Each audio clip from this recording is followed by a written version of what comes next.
এ বলেছে আগে সম্পর্ক ছিল না, সম্পর্ক আগেও ছিল। মাঝে ও বিদেশ চলে গিয়েছিল, আর বিদেশ যাওয়ার আগে আমাকে কথা দিয়েছিল যে ফিরে এসে আমাকে বিয়ে করবে। তারপর কোনো খোঁজ নেয়নি। আমারও মনে হচ্ছে যে ও যখন খোঁজ নেয়নি আমিও তখন ওর সঙ্গে যোগাযোগ রাখবো না। আমারও তো সেলফ রেসপেক্ট আছে, আমি ভেবেছিলাম যে আমি এর মধ্যে ঢুকবোই না। আর তারপর ফিরে এসে আমাকে বললো যে ও একটা অন্য মেয়েকে ভালোবাসে, ওর কিচ্ছু করার নেই।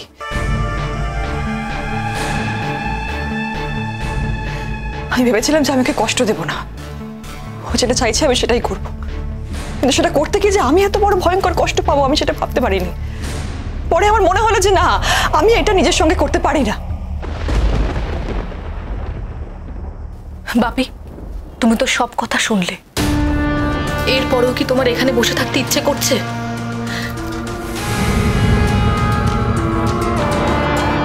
আমি তোমার মতো ইমোশনাল নই। আমার একদিনে চেনা মানুষ বদলে যায় না। এই যে ছেলেটিকে এতদিন ধরে তুমি চেনো, এর অনেকগুলো দিক তুমি দেখেছো, অলমোস্ট সব দিকই তুমি দেখে ফেলেছো, এবং তারপরও তোমার মনে হচ্ছে যে এই ছেলেটি এরকম কাজ করতে পারে? আমার মনে হচ্ছে না। আমার মনে হচ্ছে এই ছেলেটির এরকম কাজ করা সম্ভবই নয়।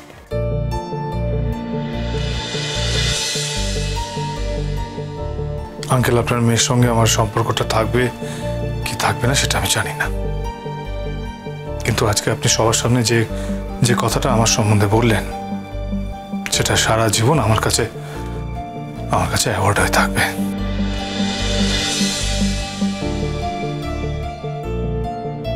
একটা ছেলে এসব ক্ষেত্রে অসহায় হয়ে যায়, তার পক্ষে কিছুতেই প্রমাণ করা সম্ভব হয় না যে সে আদতে একজন নির্দোষ। সমাজ শুরু থেকেই একটা মেয়েকে অনেক বেশি প্রোটেকশন দেয়, সেটাই স্বাভাবিক।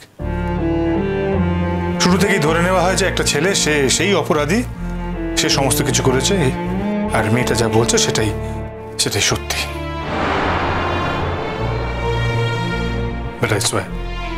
আমি এই ধরনের কোনো কাজ করিনি, আর আমি মিথ্যে কথা বলার মানুষ নই আঙ্কেল। আমি রাধিকাকে ভালোবেসেছি।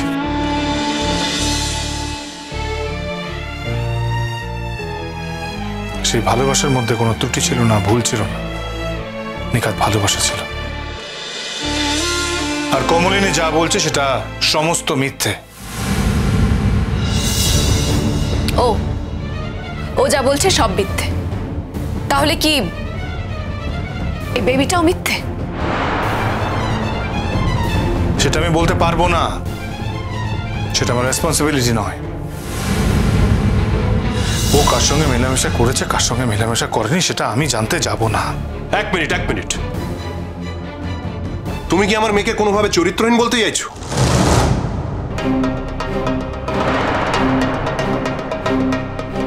বলতে চাইছো যে ও অন্যের দায় তোমার উপর চাপিয়ে দিচ্ছে? কি আশ্চর্য না? যদি অন্যেরই দায় হবে সেটা তোমার ঘাড়ে চাপাবে কেন? ও তো অন্যের ঘাড়ে চাপাতে পারতো। ও কেন করছে, কি করছে, কি জন্যে করছে সেটা ওই বেটার বলতে পারবে, কিন্তু আমি যা করিনি সেটাই আমি বলবো। রাধিকা, আমি তোমাকে শেষবারের মতো করে বলছি, হাত জোর করে বলছি, তুমি এত বড় ভুল বুঝো না আমাকে। এই পুরো বিষয়টা প্রমাণ করার দায়িত্ব কিন্তু তোমার, অনির্বাণদা। তোমার উপর যে ব্লেমটা এসছে সেটা তোমারই ঠিক করা উচিত, যেভাবেই হোক। তাতে যদি থানা পুলিশ করতে হয় তুমি সেটাই করো। এক্স্যাক্টলি অনির্বাণদা, তোমার মান সম্মান নিয়ে এভাবে টানাটানি হচ্ছে, তোমাকে ডিফেম করা হচ্ছে। তুমি থানায় যাও, মামলা করো, তুমি ডিফেমেশনের মামলা করো। কি বলো যে আজকে তোমার বিয়ের দিন, তোমার বিয়ের দিনে এরকম একটা মিথ্যে কথা বলে তোমার বিয়েটা ভাঙার চেষ্টা করা হচ্ছে। তোমাদের সম্পর্কটাকে নষ্ট করে দেওয়ার চেষ্টা করা হচ্ছে। বাট তুমি তো এরকম কিছুই করছো না অনির্বাণদা। তাতে তো আমাদের মনেও সন্দেহ জাগে। আজকে আমাকে যদি কেউ এসে এসব কথা বলতো, আমি কি হাত পা গুটিয়ে চুপচাপ বসে থাকতাম? কিচ্ছু বলতাম না। সবাই যে একসঙ্গে রিয়াক্ট করবে তা তো নয়, আর একইভাবে রিয়াক্ট করবে তাও নয়। তাতে কিন্তু বিশ্বাসটা বদলে যায় না। হ্যাঁ, তোমাদের অনেক ক্ষমতা আছে। তোমরা থানায় গিয়ে বলতে পারো, তোমরা কেসটা ধামাচাপা দিতে পারো, তোমাদের কাছে অনেক ক্ষমতা আছে। আমার কাছে সেই ক্ষমতা নেই। আমার বাবা মায়ের এতটা লড়াই করার ক্ষমতা নেই। কিন্তু তা বলে আমি কিন্তু হাল ছেড়ে দেব না। আমার জন্য নয়, আমার সন্তানের জন্য। আমার সন্তানের জীবন আমি এতটা অনিশ্চিত কিছুতেই হতে দেব না। কি ভয়ঙ্কর অন্যায় একটা কথা বলে যাচ্ছ। হ্যাঁ, বাজে মিথ্যে, মানে কোনো ভাষাই না আমার যথেষ্ট মনে হচ্ছে না তোমার এই মিথ্যের বিরুদ্ধে। অথচ অনির্বাণ রাধিকাকে অন্ধের মতো ভালোবাসে। প্লিজ পিসিমণি, প্লিজ তোমরা চুপ করো।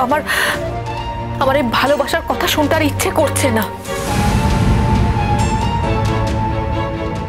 তোমার শুনতে ইচ্ছে নাই করতে পারে রাধিকা, কিন্তু কথাটা তো সত্যি মা। আর সেই সত্যি কথাটা যদি তোমার শুনতে ইচ্ছে না করে, সেখানে তো উই আর হেল্পলেস। আমাদের তো কিছু করার নেই। আমি তো দেখেছি, আমার ছেলেকে আমি দেখেছি, কাছ থেকে দেখেছি যে তোমার প্রতি তার কতটা অনুরাগ। রাধিকা, এসবগুলো বোঝার বুদ্ধি কিন্তু আমার আছে। আমি কিন্তু বহু দিন ধরে বহু লোকের সঙ্গে মেলামেশা করেছি, তাদেরকে কাছ থেকে দেখেছি। আমার অভিজ্ঞতাটাও কিন্তু কিছু কম নয়। আমার ছেলে সত্যি বলছে না মিথ্যে বলছে, সেটা আমার খুব ভালো করে জানা আছে। আর তাছাড়া আমি বাবা হয়ে আমার ছেলেকে চিন্তা এতটা ভুল করব? আর তুমি দুদিন এসেই আমার ছেলেকে চিনে যাবে, সেটাও তো সম্ভব নয় রাধিকা।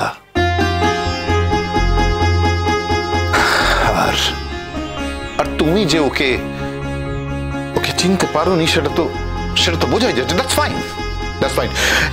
এনিওয়ে, এখন তুমি কি চাইছো সেটা আমাদের বলো। দেখো, আমাদের মান সম্মান যা ছিল সব তো চলেই গেছে। এনিওয়ে, তুমি এখন কি চাইছো সেটা বলো। কিন্তু আমার ছেলেটা, রাধিকা, আমি তোমাকে একটা কথা বলতে চাই। দাদা চুপ করো, আমাকে বলতে দাও। তুমি কি বলবে আমি জানি না। রাধিকা, আমার ছেলের যদি কিছু হয়ে যায়, আমি কিন্তু তোমায় আর ছেড়ে দেবো না। রাধিকা, ভালো করে ব্যাপারটা বিবেচনা কর। চল, তুই আর আমি একটু কথা বলি। দিদি ভাই, এর মধ্যে কথা বলার কিছু নেই। ইম্পালসিভ হয়ে কোনো সিদ্ধান্ত নিস না। আমি তোকে বলছি, আমার কথাটা শোন। আমি কারো দয়া চাই না অঙ্কিতা দি। ও যদি চলে যেতে চায় তাহলে চলে যাক। হ্যাঁ, সেই তো। আমাকে পাঠিয়ে দেওয়া ছাড়া তোমার কাছে তো আর কোনো উপায় নেই। কারণ তুমি বুঝে গেছো যে কমলিনী সত্যি কথা বলছে। কমলিনী তোমাকে ছাড়বে না। আর এটাও বুঝে গেছো যে তুমি যা করেছো তার জন্য ধরা পড়ে গেছো। তুমি জানো তুমি কি করেছো। এক্স্যাক্টলি, একমাত্র আমি জানি আমি কি করেছি আর কি করিনি। আর একটা কথা ভালো করে শুনে রাখো, ধরা পড়ার কোনো ভয় নেই। তার কারণ ও আমার এগেনস্টে কিচ্ছু প্রমাণ করতে পারবে না। তবে কিছুদিন আমার সময়টা খারাপ যাবে, মানুষ আমাকে ভুল বুঝবে। যে কোনো মানুষ ভুল বুঝলে আমার যে খুব একটা খারাপ লাগবে তা নয়, কিন্তু হ্যাঁ, তোমরা যারা আমার কাছের মানুষ তারা যদি আমাকে ভুল বোঝে তাহলে আমার সত্যিই খারাপ লাগবে।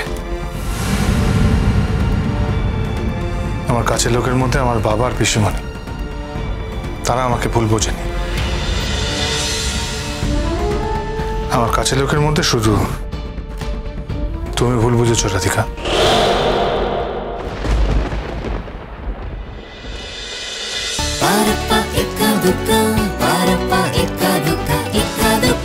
স্টার জলসার প্রিয় শো দেখার জন্য সাবস্ক্রাইব করুন আমাদের ইউটিউব চ্যানেলে এবং আপডেটেড থাকার জন্য প্রেস করুন বেল আইকন।